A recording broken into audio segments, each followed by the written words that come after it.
Chapter 4, Part 2.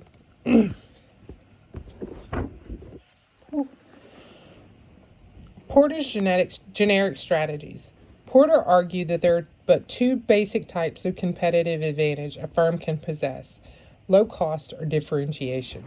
These combine with the scope of a particular business, the range of market segments targeted, to produce three generic strategies for achieving above average performance in an industry: cost leadership, differentiation, and focus, namely narrow scope, which is shown in figure 4.4. Here's figure 4.4. To Porter, being all things to all people is a recipe for strategic mediocrity and below average performance. Firms must make a choice among these to gain competitive advantage, or in words that have become more controversial, a firm that engages in each generic strategy but fails to achieve any of them is stuck in the middle. These strategies are described below. Number 1 is cost leadership. This strategy aims at being the low-cost producer in an industry. The cost leadership strategy is realized through gaining experience, investing in large-scale production facilities, using economies of scale, and carefully monitoring overall operating cost through programs such as downsizing and total quality management. Number 2, differentiation. This strategy involves the development of unique products or services relying on brand or customer loyalty.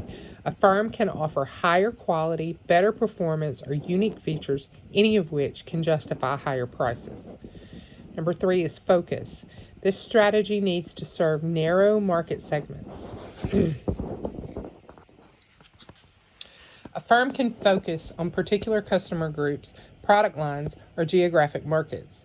The strategy may be one of either differentiation focus, whereby the offerings are differentiated in the focal market, or overall cost leadership focus, whereby the firm sells at a low cost in the focal market. This allows the firm to concentrate on developing its knowledge and competencies. Among many others, Miller has questioned Porter's notion of having to pursue one strategy or else be caught in the middle. Might such strategic specialization not cause inflexibility and narrow an organization's vision? Miller cites the example of Caterpillar, Inc., which differentiated itself by making the highest quality earth-moving equipment in the world. Its preoccupation with precision and durability led it to forget about efficiency and economy, rendering it vulnerable to Japanese competition. In contrast, Baden Fuller and Stopford point to Benetton, which has been able to produce higher fashion at low cost and on large scale. These authors conclude that there are enormous rewards for those who can resolve the dilemma of opposites. Gilbert and Straball also discuss outpacing strategies, where firms such as Toyota enter a market as low-cost producers and then differentiate to capture even more market share. Porter's value chain. In his 1985 book, Porter introduced a framework he called the value chain. It suggests that a firm can be disaggregated into primary and support activities, as shown in figure 4.5. 4.5. Primary activities are directly involved in the flow of the product to the customer and include inbound logistics, like receiving or storing, operations or transformation, outbound logistics like order processing, physical distribution, marketing and sales, and service or installation and repair. Support activities exist to support primary activities. They include procurement, technology development, human resource management, and provision of the firm's infrastructure, including finance, accounting, general management, etc. The word margin on the right side of Porter's figure indicates firms achieve profit margins based on how the value chain is managed. The dotted lines on the figure are meant to demonstrate that all the support activities, with one exception, can be associated with each of the primary activities and also support the entire chain. The exception is firm infrastructure, which is shown to apply to the complete chain instead of to any one part of it. For Porter, the value chain provides a systemic way of examining all the activities a firm performs and how they interact with one another. But the totality of the value chain must be considered, in his view. For example, being best at marketing may not be a strategic advantage if this is poorly matched with operations. For Porter, as noted above, the literature of strategic positioning mushroomed.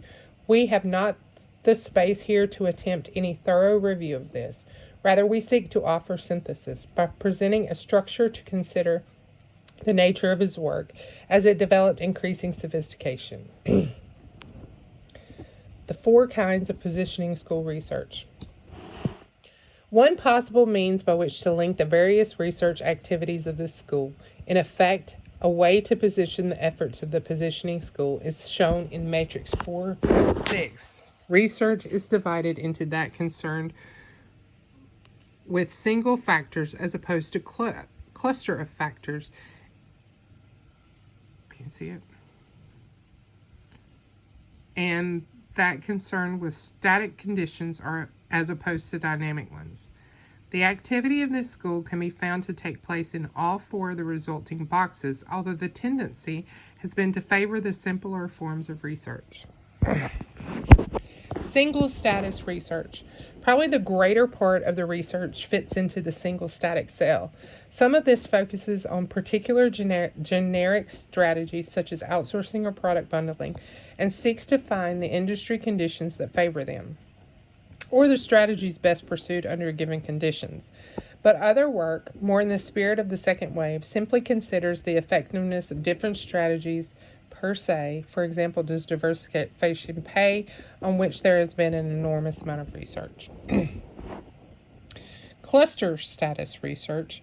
The strategist's job involves not only selecting individual strategic positions, but weaving these into integrated strategies. Accordingly, research in the second cell focuses on clusters of factors, but still in the static context. For example, Porter used the term strategic group to describe a collection of firms within an industry that pursue similar combinations of strategies and other factors, such as the fast food hamburger chains within the restaurant industry. Research in this cell, for example, seeks to match such strategic groups with clusters of industry conditions, for example, that render them fragmented or mature. Strategic group research itself experienced something of a mini-boom in the mid-'80s. It was Hunt who first coined the term to help explain competitive rivalry in the home appliance industry. He observed a puzzling phenomenon. Although industry concentration was high, meaning very few competitors, industry profitability was poor. His explanation was that various subsets of firms or strategic groups appeared to be pursuing fundamentally different strategies, inhibiting the exercise of market power. Later, Porter introduced the idea of mobility barriers, essentially a downsized version of entry barriers, to help explain this. For example, a firm operating in a region because it cannot gain benefits of national advertising may have to brand and market unlike the national producers, and that may limit the retailers to which it can sell, and so on. The firm thus gets drawn into a particular strategic group, which can perhaps be labeled regional players. Of course, strategic groups can be generic too. There may, in other words, be clusters of strategies that can be found across different industries as described in the accompanying box. There's the box. And I'll read it at the end of the chapter. Single dynamic research. Research in the 2 remaining cells of our matrix about dynamic change is more difficult to do and so has been less common. Work in the 3rd cell considers the effect of a single change, for example, a breakthrough in technology or new competitive attack. Researchers here have been interested not only in substantive responses, such as to divest or differentiate, but also in singling ones. For example, announcing the construction of a factory that will never be built in order to ward off a competitor. Here, therefore, we see strategy as a ploy, but because of the political nature of maneuvering, we shall discuss it in Chapter 8. Studies of turnaround strategies are also common here, as are ones of mover advantage. The benefits to be gained and costs to be incurred by moving first into a new market as opposed to waiting, being a fast second or a late mover. Popular of late among some of the more theoretical strategy researchers has been so-called game theory. We review it in the accompanying box, concluding that it may help to order some strategic thinking, particularly under conditions of competitive maneuvering, rather than providing any answers to strategic issues. Cluster dynamics research. Our final cell considers clusters of relationships in dynamic setting. This is obviously the most comprehensive and therefore the most difficult form of research, so it's not surprising that it's probably received the least attention. Oh, there's that's the game theory box.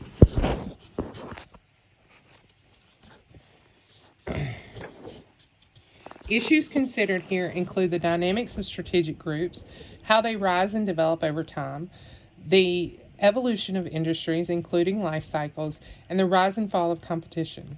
We'll talk about Chandler's work in Chapter 11 on the stages of evolution of the large American corporation, which is both positioning and configuration aspects.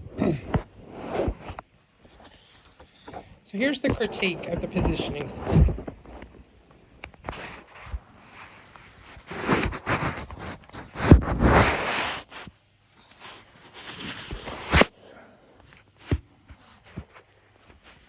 The positioning school can be critiqued on the same grounds as the design and planning schools, since it carries their predispositions even further.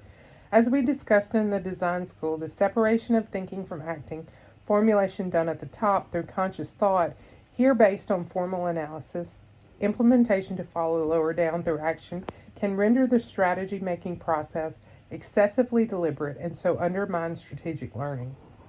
As we discussed in the planning school, there are dangers in looking to the future by extrapolating the trends of the present and relying excessively on hard data and in over-formalizing the strategy-making process. Ultimately, we return to the grand fallacy of the last chapter that analysis can produce synthesis. Porter, in fact, claimed in a 1987 article in The Economist that I favor a set of analytical techniques to develop strategy. In our view, no one has ever developed a strategy through analytical technique. Fed useful information into the strategy-making process, yes. Extrapolated current strategies or copied those of a competitor, yes. But developed strategy? Never. As Hamill commented in a recent article in Fortune magazine, as applicable to positioning as to planning, the dirty little secret of the strategy industry is that it doesn't have any theory of strategy creation. Our critique of this school will focus on concerns about focus, context, process, and strategies themselves.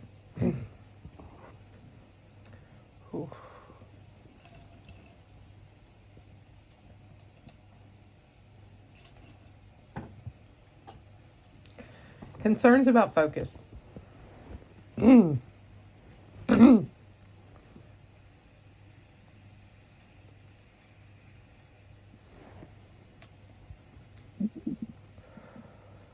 Like the other prescriptive schools, the approach of the positioning school has not been wrong so much as narrow. First, the focus has been narrow. It is oriented to the economic and especially the quantifiable, as opposed to the social and the political, or even the non-quantifiable economic. Even the selection of strategies can thereby be biased simply because cost leadership strategies generally have more hard data to back them up than, say, strategies of quality differentiation. This came out most clearly in the second wave of this school, notably in the BCG obsessive emphasis on market share, and in some other consulting firms' virtual obsession with perceiving strategy in terms of managing cost. This school's bias in favor of the economic over political is especially noteworthy. For example, the words political and politics do not appear in the table of contents or index of Porter's main book, Competitive Strategy. Yet this book can easily be taken as a primer for political action. If profit really does lie in market power, then there are clearly more economic ways to generate it. There are, after all sorts of barriers to entry.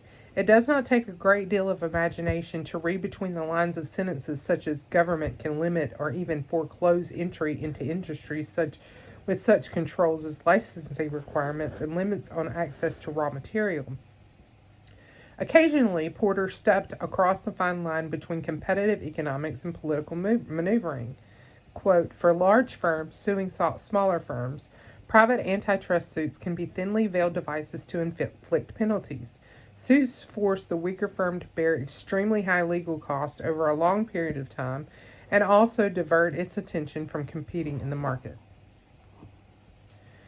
Concerns about context. A second concern is the narrow context of the positioning school. For one thing, there is a bias towards traditional big business, which not incidentally is where market power is greatest, competition least effective, and the potential of political manipulation most pronounced. There have been studies of niche strategies and fragmented industries, but these are far outnumbered by those of mainstream strategies in mature industries. That, of course, is where the hard data are, and the positioning school, in practice as well as in research, is dependent on large quantities of such data. We already made this point about BCG and PIMS in the second wave, especially in the attention given to the market share. In his chapter on fragmented industries and competitive strategy, Porter discussed at some length strategies to consolidate fragmented industries, but nowhere did he balance this with discussion of strategies to fragment consolidated industries, which of course is a favorite trick of small firms.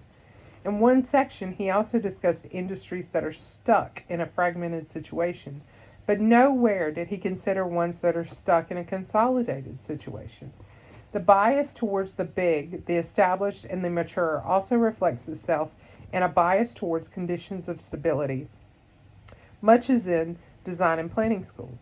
Instability encourages fragmentation. It also breaks down barriers of various kinds, entry, mobility, exit, but that does not help the positioning analyst.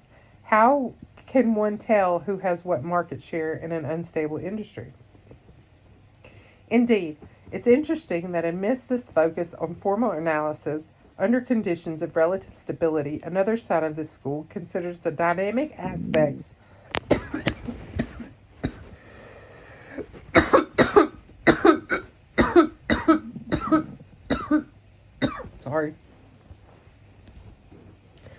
of strategic positioning by the use of signaling, posturing, first and later mover advantage, and the like. That this side requires a very different orientation, both in practice, quick maneuvering based on scant hard data with little time for analysis, and in research, the need for saucier concepts and more imagination to understand the use of surprise, is never discussed in positioning literature.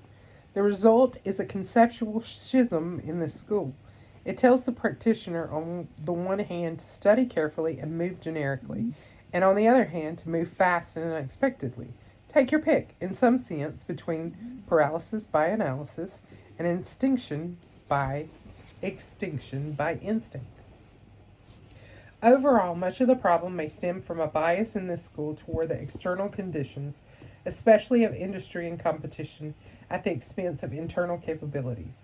The balance between the two, so carefully maintained by the design school, was thrown off once the positioning school became popular, and now, as we shall see, the field of strategic management is being pulled the other way, not into balance, but out of it on the other side.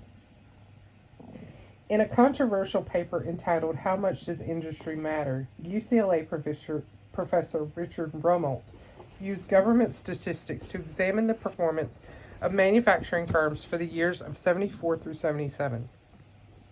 His working hypothesis was relatively simple. If industry is truly the most important aspect of strategy formation, then differences in the performance of business units across industries should far exceed performance differences among business units within the same industry. What he found was the exact opposite. McGahan and Porter responded 6 years later in an article entitled, "How Much Does Industry Matter? Really?" Using a more sophisticated statistical technique, they analyzed the performance of manufacturing and service business segments for the years 81 through 94. They concluded that being in a particular industry contributes substantially to performance, while admitting that differences among firms within the same industry may still be more important than differences among industries. This is just the kind of controversy that hard-nosed researchers love, since the question is so well defined, the data is so statistical, and the possible techniques of such unending sophistication. But we might do well to return to some basics, to put not just this debate, but the whole positioning school into perspective. How are industries defined and classified in the first place? This is generically done by outsiders, usually economists in government and research jobs, while those industries are created and destroyed as well as combined and unbundled by managers who use complex cognitive and social processes. So if industry does matter, it may not be in the way asserted by the positioning school.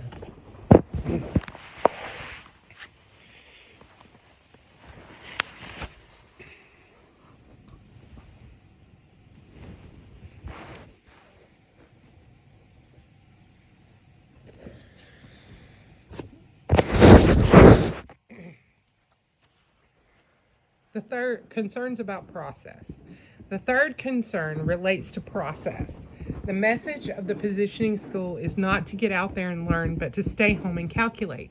Massaging the numbers is what is expected in the managerial offices no less than the MBA classrooms. The strategist is supposed to deal in abstractions on paper, detached from the tangible world of making products and closing sales.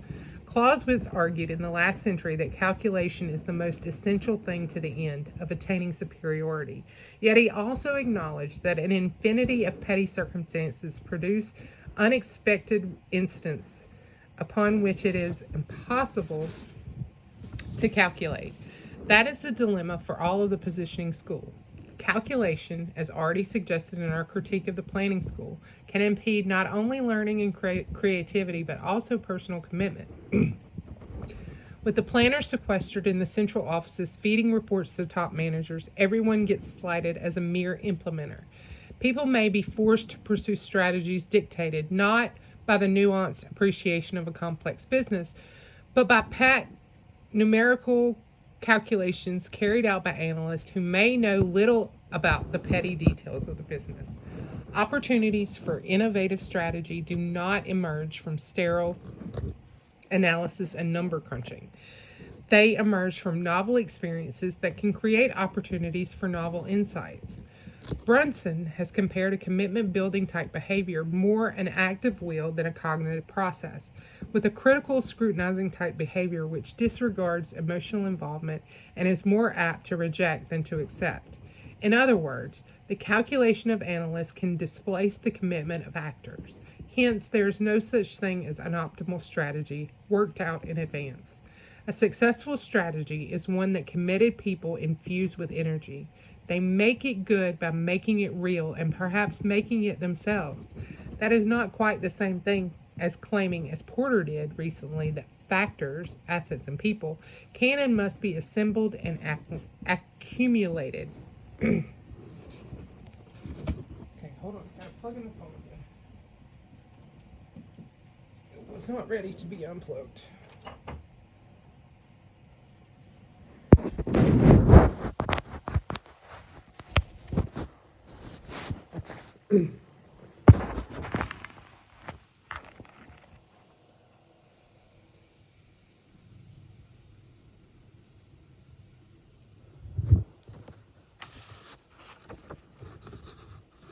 This is a long chapter. Okay, concerns about strategies. Finally, strategy itself tends to have a narrow focus in the positioning school. It's seen as a generic position, not unique perspective. At the limit, the process can reduce to a formula whereby such a position is selected from a restricted list of conditions, or else, in the case of strategic groups, the company joins one club or another, which itself dictates the generic portfolio of strategies to be pursued. The design school promoted strategy as perspective and encouraged its creative design. By focusing on strategies as generic, the effect of the positioning school may have been exactly the opposite. Companies can be drawn toward behaviors that are generic in their detail as well as their orientation. One need only look at all the copycatting and benchmarking going on in business these days. The same problem seems to occur in academic research, when it favors boxing strategies into particular categories rather than studying their nuanced differences. The boxes are, of course, based on existing behaviors, and so managers and researchers alike are tempted to become codifiers of the past rather than investors of the future. Hence the bias in this school discussed earlier towards staying there rather than getting there. Richard Rummel has been sympathetic to the positioning approach, at least its deliberate analytic side, but he has also been articulate in recognizing its problems. We reproduce in an accompanying box one of his favorite transparencies. There's his transparencies. Okay. Some of the most famous battles in business and war have been won not by doing things correctly, following the accepted wisdom, but by breaking the established patterns, by creating the categories in the first place, as we saw earlier in the case of Napoleon. Burger King might have joined the fast food hamburger group, but it was McDonald's that created the initial version and wrote the rules for the group.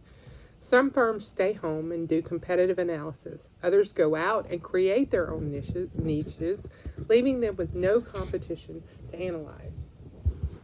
The positioning school focuses its attention on strategies that are generic, on industries that are established, and on groups that have formed, and on data that is hardened. Studying the established categories discourages the creation of new ones. BCG would have had to call Honda a dog when it entered the U.S. motorcycle market in 1959. The market was established, big machines for black leather tough guys, and Honda was an insignificant player. It should have stayed away. But partly by creating a new market for small motorcycles driven by ordinary Americans, the dog became a star. It took a huge share of new growth business created by itself. Ironically, years later, BCG report extolled this as an exemplary positioning behavior. This is the case Remote refers to, but as we shall see in Chapter 7, the success had a great deal more to do with learning than positioning. On its dynamic side, the positioning school may have a category called first mover advantage, but its own orientation to the strategic analysis of hard data and existing categories discourages taking such advantage. By the time a firm is through analyzing, the first movers may be out of sight. It is another interesting irony that the positioning school, so proactive in tone, is in fact among the most deterministic of all the schools of thought on strategy formation. While proclaiming managerial choice, it delineates boxes into which organizations should fit if they are to survive. The school's first wave promoted maxims, its second wave imperatives. Market share was good per se, as was mass production experience. Capital intensity was bad. Its third wave offers options and contingencies, but still not full choices. All of these prescriptions are presented in the belief that there is a best generic strategy for a given set of conditions. Ignore at your peril.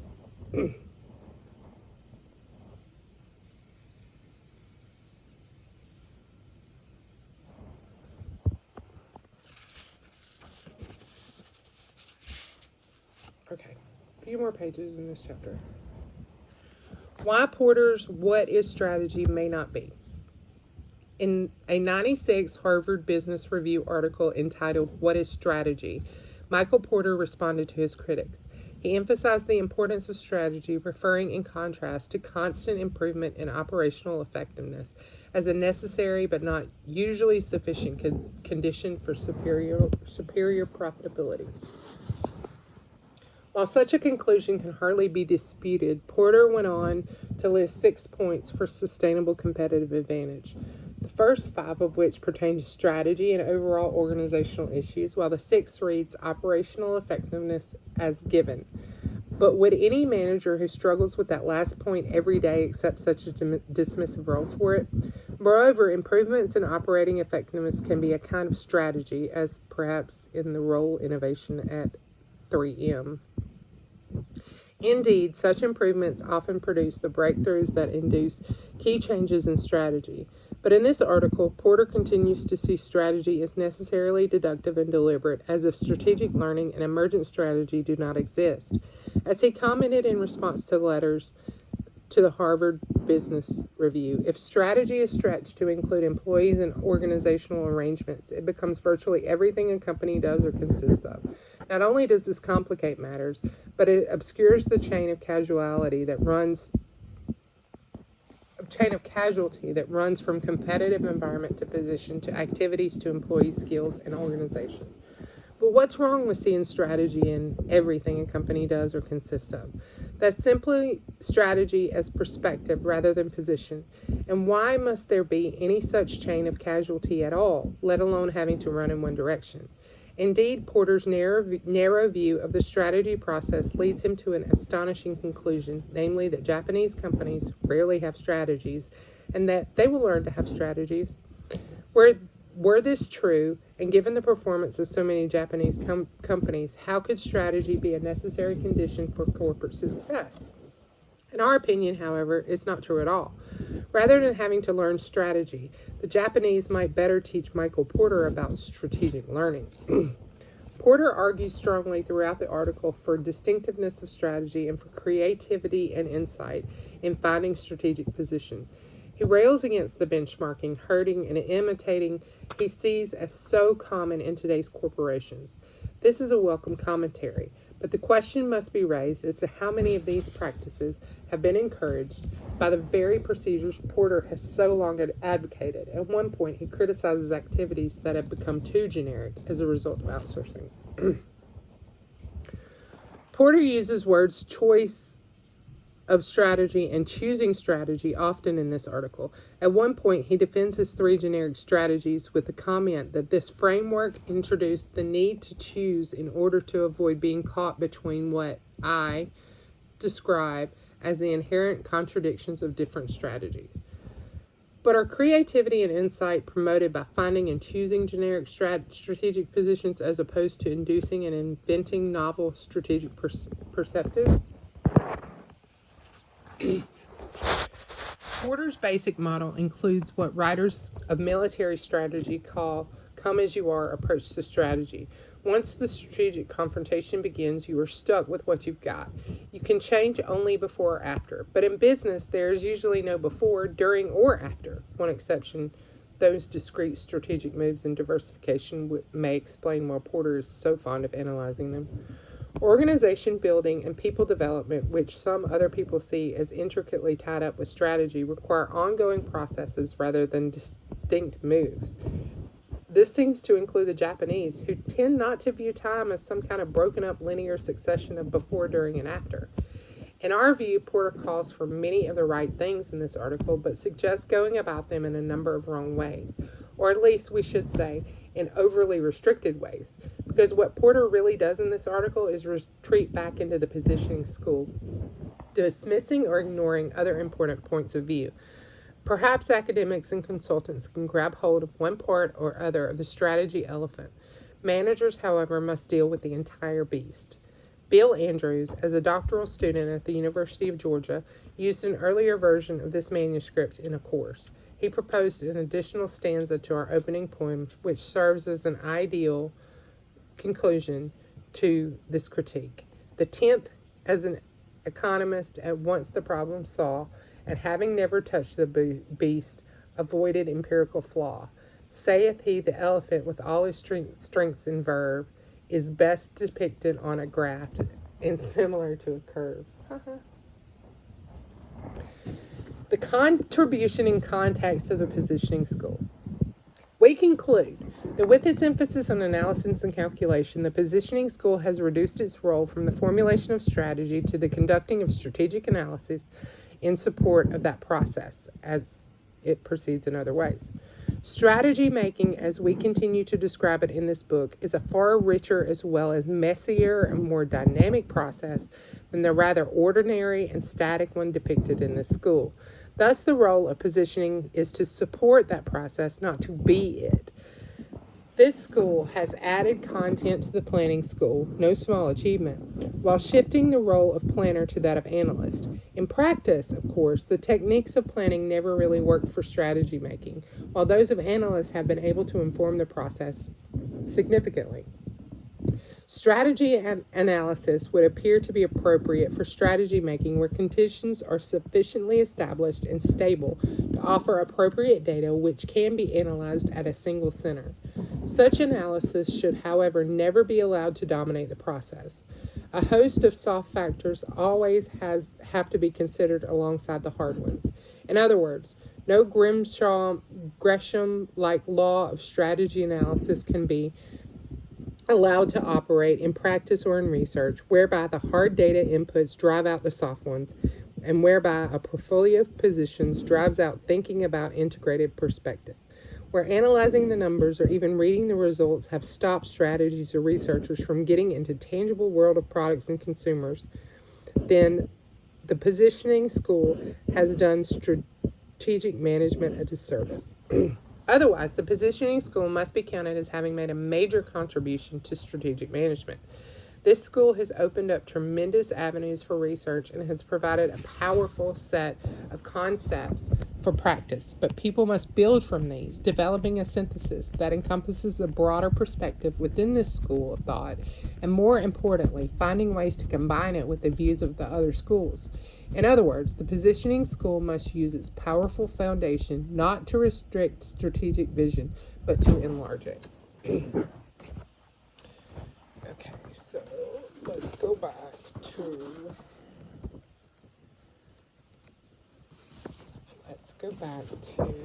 the boxes, and I will read the boxes. I think that's the first box. Just to make sure.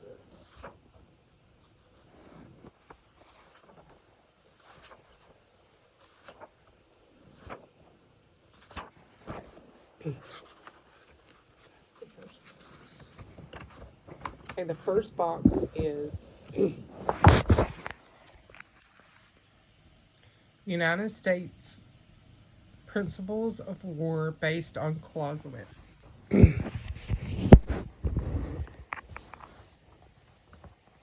The objective. Every military operation must be directed toward a clearly defined, decisive, and attainable objective. The ultimate military objective of war is the destruction of the enemy's armed forces and his will to fight.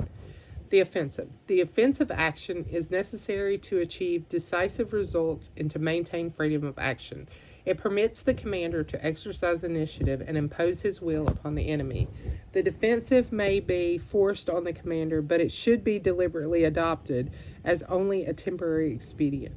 Mass, sometimes called concentration. Superior combat power must be concentrated at the critical time and place for a decisive purpose. Economy of force. Skillful and prudent use of combat power will enable the commander to accomplish the mission with minimum expenditure of resources. This principle does not imply husbanding, but rather the measured allocation of available combat power. Maneuver or flexibility. The object of maneuver is to dispose a force in such a manner as to place the enemy at a relative disadvantage. Successful maneuver requires flexibility in organization, administrative support, and command and control. Unity of command. Unity of command obtains unity of effort by the coordinated action of all forces toward a common goal. While coordination may be attained by cooperation, it's best achieved by vesting a single commander with the requisite authority. Security. Security is achieved by measures taken to prevent surprise, preserve freedom of action, and deny the enemy information of friendly forces. Surprise. Surprise results from striking an enemy at a time, place, and in a manner for which he is not prepared. Simplicity. Direct, simple plans in clear, concise orders minimize misunderstanding and confusion. If other factors are equal, the simplest plan is preferred. Let's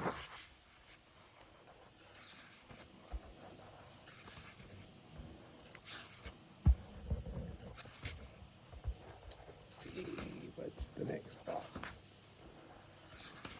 This was a really long chapter.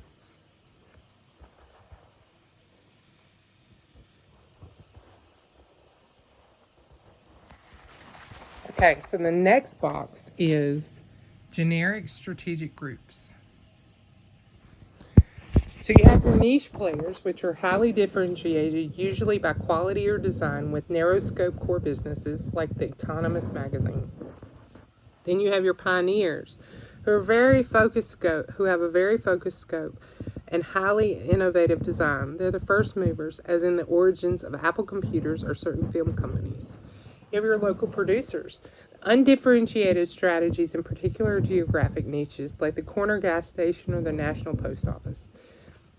Then you have your dominant firms. These are your heavy cost leaders, whether resource producers upstream or mass marketers further down, with a wide scope and often vertically integrated like Alkine or General Motors. Then you have your Me Too firms, like the dominant firms but not dominant, with copycat strategies. Worldwide replicators that are heavy on marketing, producing and selling in individual markets around the world according to formula, like Coca-Cola or McDonald's. You have your professionals that are providing established professional services to customers, such as consulting, engineering, and accounting firms. Your thin producers, they're filling huge occasional contracts for customers, usually anywhere in the world, involving extensive design, innovation, and complex technology. This is like Boeing or Airbus. Rationalizers, so-called global firms that distribute production mandates around the world while selling to large segments on a wide geographic basis, like IBM or IKEA. Your crystalline diversifiers or network firms. These are highly diversified with a wide scope and many products differentiated by design, most created through internal development around core competencies, as like 3M. Then you have your conglomerates.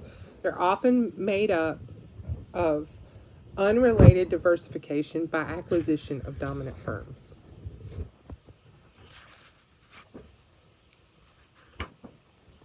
I don't know if I read that or not, so I'll show it again. That's the one I just read. Okay, and then the next one is game theory and strategy. It's 2 pages. The positioning school owes considerable intellectual debt to the economic theory, in particular the field of industrial organization. More recently, strategy researchers have sought to draw on another field that has become popular in economics called game theory. This theory, developed by von Neumann and Morgenstern in 1947, was originally applied to the analysis of the nuclear standoff between the superpowers during the Cold War. In economics, game theory has been used to examine competition and cooperation within small groups of firms. From here, it was but a small step to strategy. Game theory provides a rigorous approach to modeling what rational actors behaving in self-interest are likely to do in well-defined situations. Perhaps the best-known example of this is the so-called prisoner's dilemma. 2 individuals are detained by police on suspicion of having committed a serious crime. The police have sufficient evidence to convict on a lesser charge. What they lack is additional evidence needed to convict on the more serious charges. A confession is therefore highly desirable for a successful prosecution. The chief investigator approaches one of the individuals and makes him the following offer. We have enough evidence to convict you on a charge that normally carries a 3-year prison term. Confess, you'll receive a 1-year sentence. If you do not confess and your partner does, you will be charged with a more serious offense, which carries a mandatory 10-year sentence. However, I have to warn you that by law, if you both confess, you will each receive a 7-year sentence. If the 2 suspects could talk to each other and strike a binding agreement not to confess, they would both be assured of a 3-year sentence. Unfortunately, the police kept them apart, so each must make his decision based on how the partner is likely to behave. As rational actors, they should both assume that the other will act in his own best interest and confess. Each is therefore left with little choice but to confess. As a result, they both go to prison for 7 years, even though they would have been better off to have kept silent. It's the perverse contrast between good intentions and bad outcomes that makes the prisoner's dilemma relevant to a wide range of business situations. Firms are often in situations where competition without limits would produce results detrimental to everybody. Cooperation in such cases is objectively preferred to cutthroat competition. Yet transforming the zero-sum game of competition what one side wins, the other loses, into a positive sum game of cooperation, so-called win-win, does not take place unless other strategies can be found. In an article intended to popularize the use of game theory and strategy, Brandenburger and Nailbuff, 95, describe a number of instances where the firms have done just that. In the 1990s, for example, the U.S. automotive industry was locked into cycles of price wars which eroded everybody's margins. General Motors decided to break the vicious cycle by issuing a credit card which gave users discounts on future purchases of GM cars. Other car makers followed suit. As a result, price competition was curbed and the industry moved from a lose-lose situation to one of win-win. There was also little chance of a return to price wars. The high cost of launching a major credit card constituted what game theorists call credible commitments to mutual cooperation. In this case, the commitment was to compete for customer loyalty rather than for short-term sales increases. Game theory provides valuable insights when it deals with situations that permit simple questions. For example, should an airline maximize operating economies by purchasing all its aircraft from one powerful supplier such as Boeing, or would it be wiser to balance Boeing's power by also buying from Airbus? Game theory does not necessarily provide yes or no answers to such questions. Instead, it systematically examines various permutations and combinations of conditions that can alter the situation. Unfortunately, most real-world strategic issues give rise to a large number of possibilities. There's rarely what game theorists call a dominant strategy, one preferable to all others. So the approach should not be thought of as one to resolve strategic issues so much as to help order the strategic thinking, providing especially a set of concepts to help understand dynamic strategic maneuvering against competitors. I need to read that last part again. So the approach should not be thought of as one to resolve strategic issues so much as to help order the strategist's thinking, providing especially a set of concepts to help understand dynamic strategic maneuvering against competitors. Why is it so hard for me to read? Okay, in the box. How do you deal with the Honda question? In 1997, my MBA final exam on the Honda motorcycle case asked, should Honda enter the global automotive business? It was a giveaway question. Anyone who said yes flunked. Markets were saturated. Efficient competitors existed in Japan, the US, and Europe. Honda had little or no experience in automobiles. Honda had no auto distribution system. In 1985, my wife drove a Honda.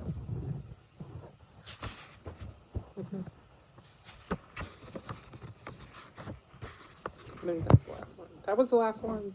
Okay, that's the end of chapter 4. It's in 2 parts.